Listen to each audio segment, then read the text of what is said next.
ඊට අමතරව නියම මුවන් රහිත ගුවන් යානා වලින් අනුපමය මෙවරක් අපිට ලබා දුන් ගුවන් හමුදාව මේ ඊට අමතරව විශේෂ බලකාය කමාන්ඩෝ රෙජිමේන්තුව යනාදී සෑම බලකායක් විසින් සහ රෙජිමේන්තුවක් විසින් මෙම ක්‍රියාන්විත රාජකාරී අවසන් කිරීම සඳහා අපට පූර්ණ සහයෝගයක් දෙනු ලැබුවා.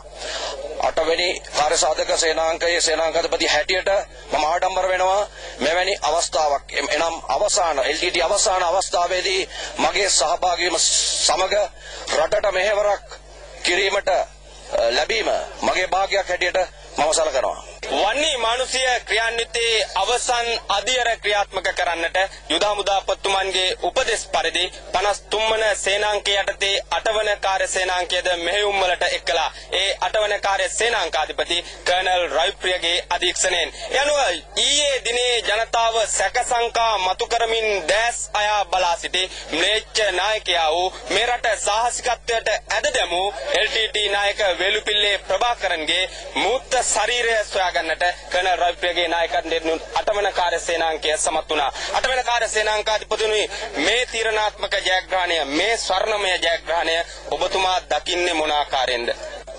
දශක 3ක් පමණ කාලයක් තුල මේ කුරිරු ත්‍රස්තවාදය මේ රට තුල ව්‍යාප්ත කරපු ඒ ඝාතකයාගේ සිරුර අද දින අපි ස්වදේශ මෙහෙයුමකදී සොයාගනු ලැබුවා.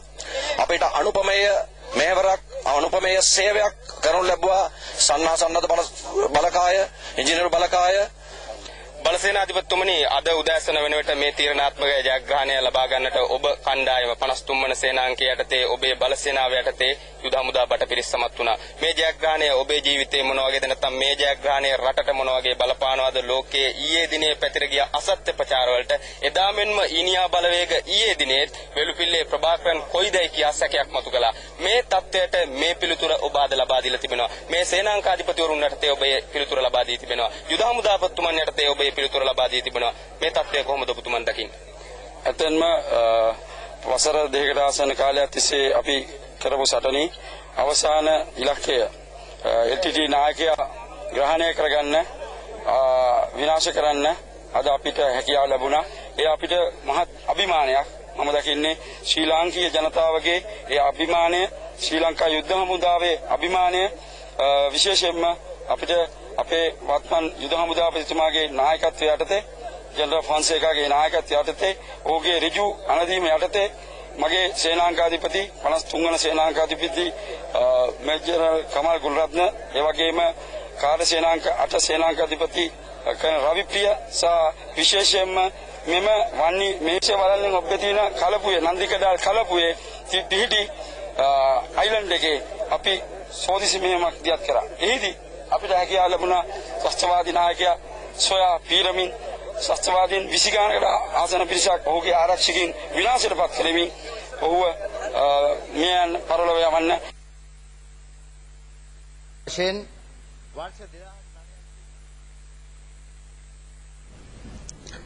වේලුපිල්ලේ ප්‍රභාකරන්ගේ 30 වසරක ඊලාම් සිහිනය ඔහු සමගම මිය දුණු වගයි.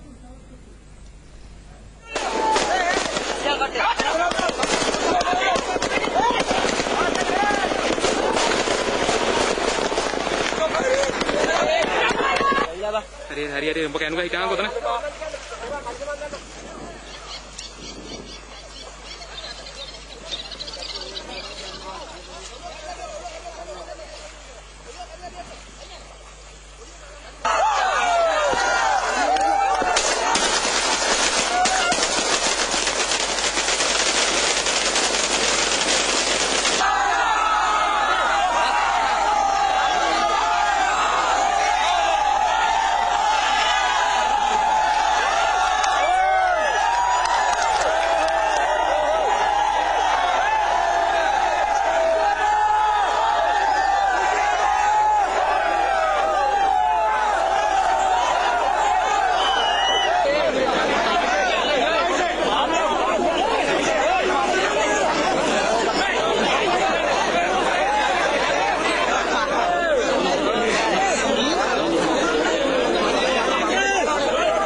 එලෙසෙන් වන්නි ක්‍රියාන්විතයේ රණවිරුවන් ලැබූ ජයග්‍රහණ ප්‍රථමයෙන් සවිස්තරව දර්ශන සහිතව ගෙන එන්නට ස්වාධීන රූපවාහිනියේ අපට හැකි වුණා. ඒ ලක්ෂ ගණනක් ප්‍රේක්ෂක ඔබේ අපේක්ෂාවන් ඉටු කරමින් අද දිනේද වන්නි ක්‍රියාන්විතයේ මේ තීරණාත්මක ජයග්‍රහණය ඔබට ගෙන එන්නට 59 වන සේනාංකයේ ප්‍රවෘත්ති ආවරණයේ නිරත වූ කැලුම් ගුණතිලක, සුරංජිත් දේශප්‍රිය, ජී.ජී. ගුණසේන යන සහෝදර මාධ්‍යවේදීන් නොමද සහායක් ලබා දුන්නා.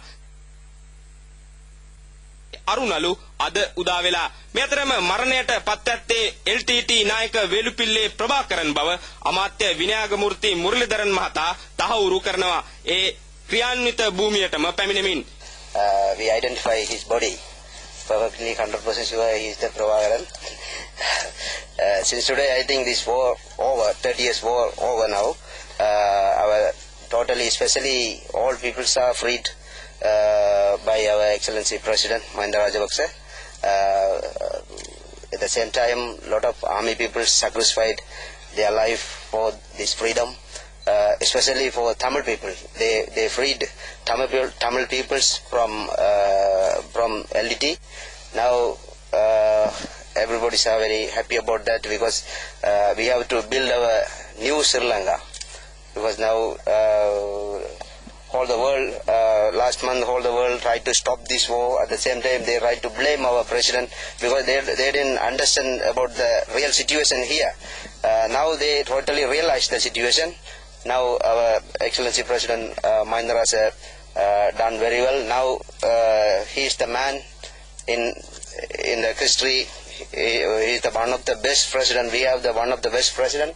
මේ අනුව තිරසාර සාමකාමී රටක් නිර්මාණය වූ බව පවසන්නේ ජනතා බලාපොරොත්තු මුළුමනින්ම ඉටු වූ බව පවසමින් එහෙත් සටන් බිමේ සෙබළුන් විඳි කටුකත්වය ඔවුන් කළ කැපකිරීම සියසින් දුටු අප එක ඉල්ලීමක් කළ යුතුමයි.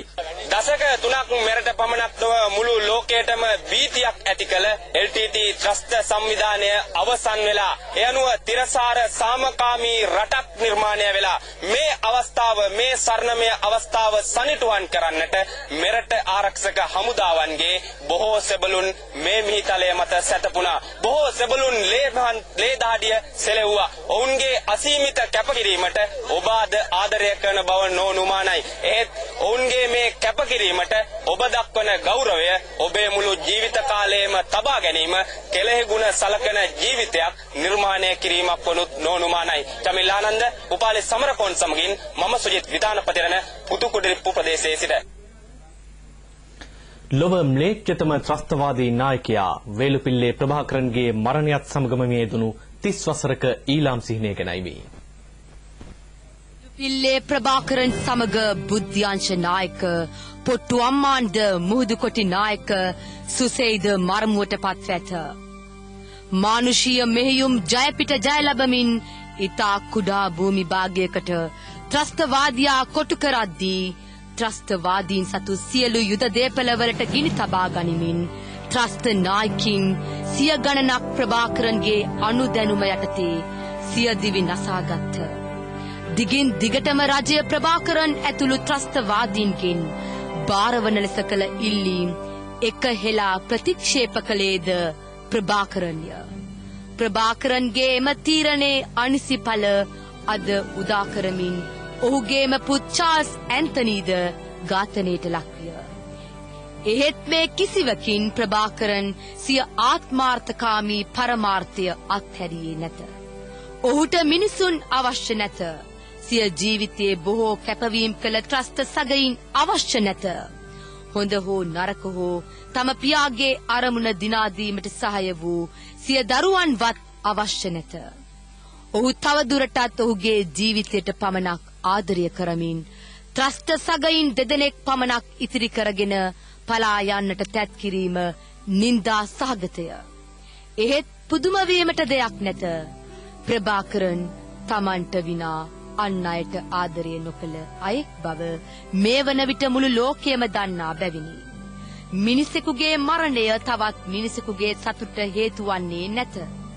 එහෙත් ප්‍රභාකරන් යනු මිනිස් වෙසින් උපන් ම්ලේච්ඡ අදම අමනුෂ්‍යයෙකි. ඔහුගේ මරණය තහවුරු වූ අද දවසේ එම පුවත ඇසූ සෑම දෙනා ජය ഘോഷා නගමින් ඔහුගේ මරණය සතුටින් සමරනු අපි තුටුවෙමු.